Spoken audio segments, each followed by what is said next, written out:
Hello बच्चों, क्या हाल चाल है। आई होप सब बढ़िया चल रहा होगा। Welcome to the law quick bytes. So आज हम रिवाइज करेंगे, बहुत ही इंपॉर्टेंट सेक्शन है सीए फाइनल और सेल्फ पेज ऑनलाइन मॉड्यूल में आने वाला इंडिपेंडेंट डायरेक्टर। इसकी हम आज लिमिट्स रिवाइज करेंगे। So let's start it. So independent director कौन सी कंपनी को अपॉइंट करना जरूरी होता है, मैंडेटरी होता है। ठीक है, तो सबसे पहले आता है हमारे पास लिस्टेड पब्लिक कंपनी। ये जो लिमिट्स वाली जो बातें है हमारा सेक्शन नंबर 149 सब सेक्शन 4 में दे रखी है। ठीक है जी। सो लिस्टेड पब्लिक कंपनी, ध्यान से देखना, यार लिस्टेड कंपनी नहीं बोला हुआ है, लिस्टेड पब्लिक कंपनी बोल रखा है। सो लिस्टेड पब्लिक कंपनी को मैंडेटरी है कि भाई तुझे इस अपनी कंपनी के अंदर कुछ मिनिमम इंडिपेंडेंट डायरेक्टर अपॉइंट करने होने चाहिए। वो कितने होने चाहिए? अगर लिस्टेड पब्लिक कंपनी है तो minimum more than equal to 1/3 of total number of directors. ठीक है जी। सो तुम्हारे जितने भी टोटल नंबर ऑफ डायरेक्टर्स है 10-12, उसका जो 1/3 है वो मिनिमम जो है आपका इंडिपेंडेंट डायरेक्टर होने चाहिए। अगर कोई भी फ्रैक्शन आती है तो वो क्या कर दिया जाएगा? Rounding off as 1। ठीक है जी। अब बात करते हैं दूसरी, other than listed public company. यहाँ पे शब्द जो दे रखे हैं वो कौन से दे रखे हैं? Public company. यहाँ पे अनलिस्टेड पब्लिक कंपनी नहीं बोला हुआ है।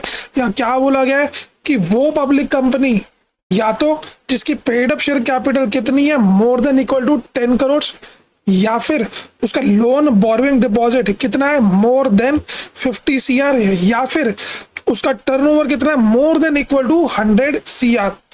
2-3 बातें ध्यान देना।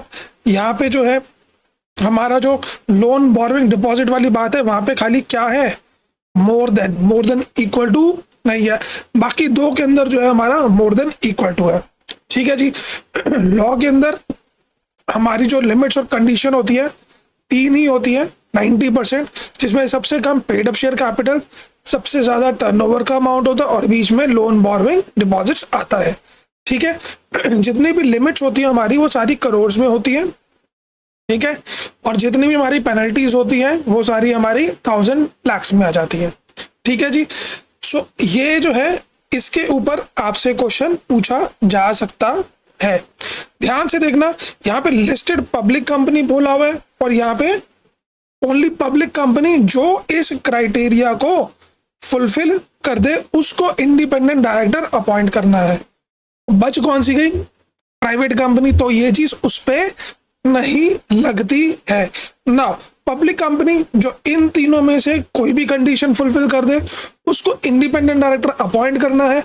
और वो कितने होने चाहिए? मिनिमम यहाँ पे क्या बोलोगे? More than equal to 2। 2 director उसको जो है कंपनी में इंडिपेंडेंट रखने ही है अगर वो ऊपर का क्राइटेरिया फुलफिल कर देता है। सो ये लिमिट है, पेपर में पूछा जा सकता है। सबसे जो इंपॉर्टेंट पॉइंट है ये मोर देन 50 CR, ये याद रखना क्योंकि यहाँ पे मोर देन इक्वल टू नहीं है। दूसरी बात, ये 1/3 कैलकुलेट करने के लिए आ सकता है जिसको आपको राउंडिंग ऑफ करना पड़ेगा। नाउ इंडिपेंडेंट डायरेक्टर कौन सी कंपनी को अपॉइंट नहीं करना? Non applicability of independent director.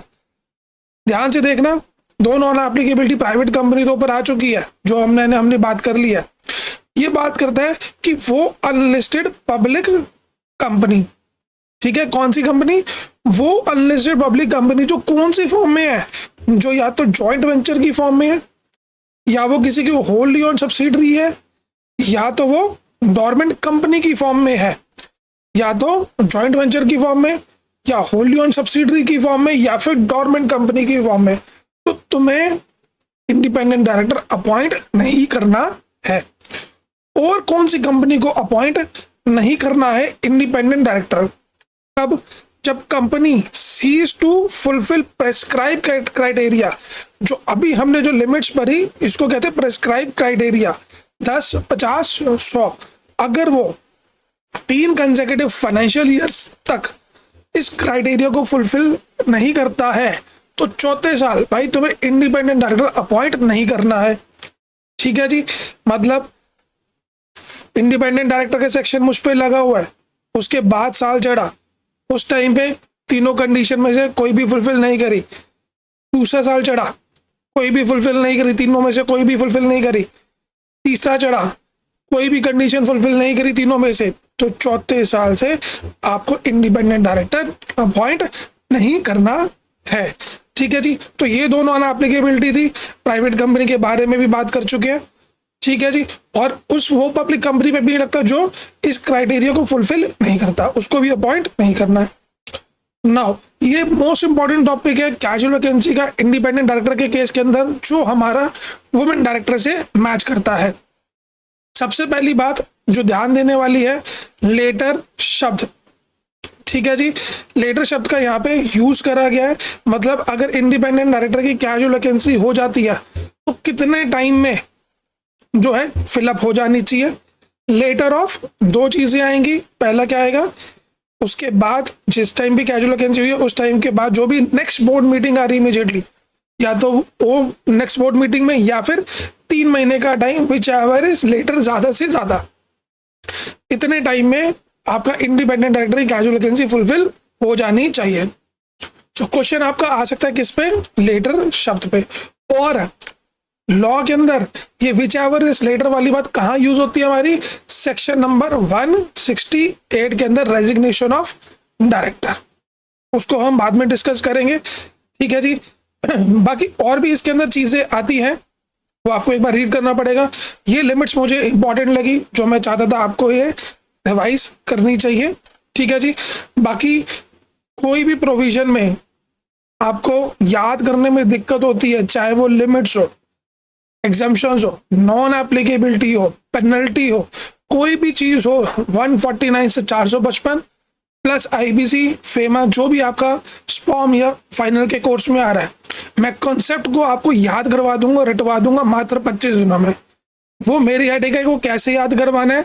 वो मेरे मेथड्स हैं जो मैंने डिराइव करे हैं, मेमोरी मेथड्स हैं जो मैंने यूट्यूब पे डाले भी हुए, through music, through amazing videos, movies की हो, चाहे एपी डेलॉ के गाने हो, मैं उस चीज से आपको पूरा का पूरा 25 दिन में लॉ याद करवा दूंगा।